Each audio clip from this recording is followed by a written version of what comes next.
I'm going to talk about flowers today. I keep it really simple. Again, it's an early talk. So I'm going to start with some heavy stuff in the beginning, but then it gets really nice. We're entering a time of peak oil, a time of peak water, and a time of peak phosphorus. And when a globally interconnected time and yet ecologically impoverished. So I do think we have a big problem. I'm not going into detail because you hear that every day, what's going on in our world, the pollution, air, water, and all these things, right? So by profession, I'm an architect. And as an architect, we like to create things and we think the stuff we do is really cool. But when we look back, or when I look back, I actually ask myself, did that kind of solve the problem? I'm also an entrepreneur, and as an entrepreneur, my company and me, we feel responsible for what we do. So we kind of want to look at the bigger picture, and we want to see if we really have an impact on these questions, on these problems that we face nowadays.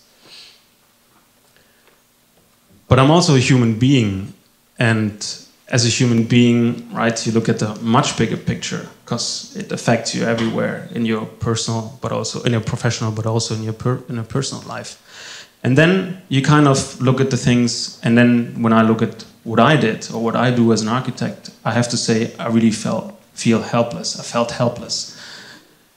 So what do we do as designers, architects, as creative people? How do we kind of try to solve this problem I mentioned? And I think today we have an answer to everything, right? And we have this really fancy word called sustainability. And it can mean a lot of things, and probably it does to a lot of people. But I have to admit, I wasn't really sure what it is, although I heard it so many times. So I went to a place where everyone goes, and I type in the word. I type in the word sustainability, and it gives me an answer. And that's what it looks like. Everything is just really flat, just generic images. Doesn't mean much. And I'm thinking, well, what should I do with that answer? And why do you tell me what sustainability actually means? Why do you show me these pictures? There are no humans in it. There are no connections. There's just actually graphics, right? So again, I have actually this much bigger question in my head. What is sustainability? And what does it really mean? What does it really mean to me? And I'm missing this bigger dimension of that word, of that term, what's behind it. So what do? I think about this, I try to find a solution. And I think a few years back, I went on this journey that was actually in Africa. And I went on this journey, and we go through these mountains, and we gain altitude, and we go higher and higher. And as you can see on this picture, there's not much left, right? There's just stone, and that's something they actually call mountain desert. So there's not much life. There's just humans and maybe some other things, right? And we walk, and we just see less and less life. But all of a sudden, I look down on my path, and I find this flower. Well, it could be this flower. It's a few years later, so that's a different one. But I find this flower, and I'm really intrigued. I'm really impressed with the beauty of it, with this shape, with this little thing that survives out there in this dry area where there's practically no water. There's not much life. There's not much nutrition. There's not much else going on than just a desert, just like almost just death. So a few years later, back in Shanghai, I'm still on my quest to figure out what sustainability means. I meet a lot of people in that time, and I talk to a lot of people. I meet a lot of smart people with great answers, great explanations to the whole topic. And I remember a time or a moment where I actually talked with a friend about it. And it's not my favorite topic, sustainability, or my favorite word, because it just doesn't mean much to me at the time. And she starts talking about these things and that group and all these great projects and what they do and stuff. And I kind of start listening a little bit more. And let me paraphrase what she said to me. Imagine a building informed by its bioregion's characteristics, that generates all of its own energy with natural resources, captures and treats all of its water, and that operates efficiently and for maximum beauty. I think about this and it kind of makes sense. So she goes on and she says, imagine a building designed and constructed to function as elegantly and as efficiently as a flower. And I kind of jump back a few years in that moment, and I have this picture of this little flower in my head, and I think, okay, wow, what do you mean by that? And she starts talking, and she explains to me that she belongs to a group, actually more kind of a philosophy called LBC. And I ask what that means, and she says, actually it means the Living Building Challenge. And that word living and challenge, that really kind of triggered me, and I went into asking her more questions. And she explained about it. She explained what it means, and that it's technically this little flower, and that's why I have it here, I want to show you this example, stands for a lot of things, right? It means a lot of stuff. So it's rooted in its place. It harvests all the energy and the water. It's all about the climate and the site. It fully operates pollution-free. And it's a totally integrated system. This little thing, yes. And nonetheless, it's really beautiful. So she sums up these things, and we look at it together, and we kind of figure out, it's not just about water or about air when we talk about sustainability, but it actually really is holistically way of thinking, right? We have to see all angles. We also have to see like connections and health and happiness and the place where we are, right?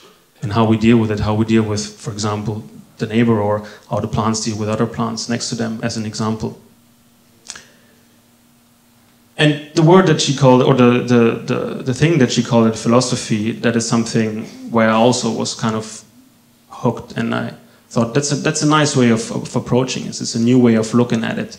And when she went into more detail in explaining about it, there were two things that really stuck with me. One thing was that the way we approach this is up to us, right? So I decide how I do it, but we have to gain a certain result. But everything that happens in between to gain this result, that's up to me. And that's something I like, because I don't like being told what to do, right? No one does. And the other thing was actually a totally different thing to approach it, a mental shift. And the question was not how to make it less bad, but how to make it good. And how does good look like?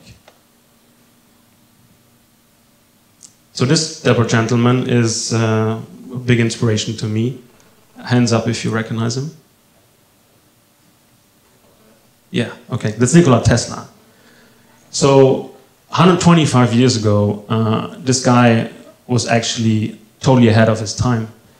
And he worked on things no one could imagine, right? He thought outside the box, and he worked on things that were totally revolutionary, but still no one was really impressed by his works. And besides being the inventor of the AC current system, he also worked on something what he called kind of transmission through light and a wireless transmission. So nowadays we talk about Wi-Fi, and we also talk about Li-Fi. So these were kind of ideas and concepts he already had in his mind 125 years ago. And it was only possible by breaking through the barriers. That was something that he was really famous for. Again, as I said, it's really a mental shift to approach it from a different dimension. And when we talk about it and when we look at it, it actually really is also a paradigm shift, right? It's not how we make it less bad, but actually how do we make it good. So let me show you, what's next? So yeah, as I said just now, it is to really rethink the fundamental principles. And then I'm coming back to me as an architect. how we design and how we create things.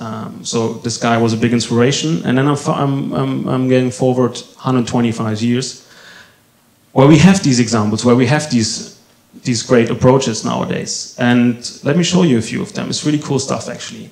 That's an energy floor. So it's not that we reduce the energy consumption in the club, but we actually generate energy.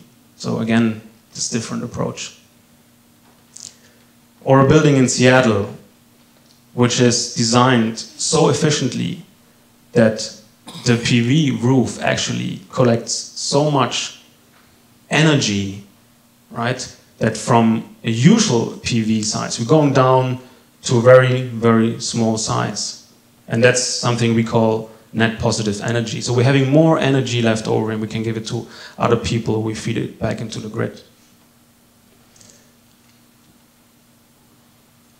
And one project that's actually really close here, that's in Shanghai, in the Qing'an area, which is really, really a great example for all kinds of new applications in terms of energy, in terms of the air. But I want to point out one thing, which is the water. So this building collects so much water that it's actually feeding the neighboring buildings. And that is the Klumek office here. And even Fast Company wrote about it. It's supposed to be, and I really think it is, the greenest office building in Asia. So go have a look. Another way of approaching this is to not create any waste, right? So building in a modular way, creating something, prefabrication, having a very precise calculation of how much material you actually use for a building. And if you need, disassemble it and drop it somewhere else and use the building, continue to use the building over there and not just tearing everything down like what we used to, especially also here, the whole concrete and water problem. And one of the last example, it's not a pop bus, it really is a poop bus. And it's not a toilet on wheels, but it's actually fueled by biogas. Biogas is not new, that has been done or has been used many years before. But this picture is just three weeks old, as far as I know, it's 3 weeks old, and it is actually showing that this is now implemented on a much bigger scale, on authority level, and that also policymakers are really considering that. It's not just some crazy wild idea anymore. And when you think about it, it actually, you could call it a net positive human waste, right? Because it's powered by our waste, so we can even use that. So going back from all these things and from my journey and my conversation with my friend about this little flower, I asked myself the question again, what does sustainability mean to me? What does it really mean, or what can I do about it? And when I look at it, it actually means to me that I'm designing in a socially responsible way. And that makes it much easier for me to understand, because in other words, it's just so big, just so meaningful and not at all at the same time. But designing in a socially responsible way as an architect, that's what I want to do, that's my mission for the future. So with all these things in mind, I really would like to encourage you to go on your journey and extend your dimension and hopefully ask yourself the question, what is my flower? And hopefully you'll find an answer. Thank you.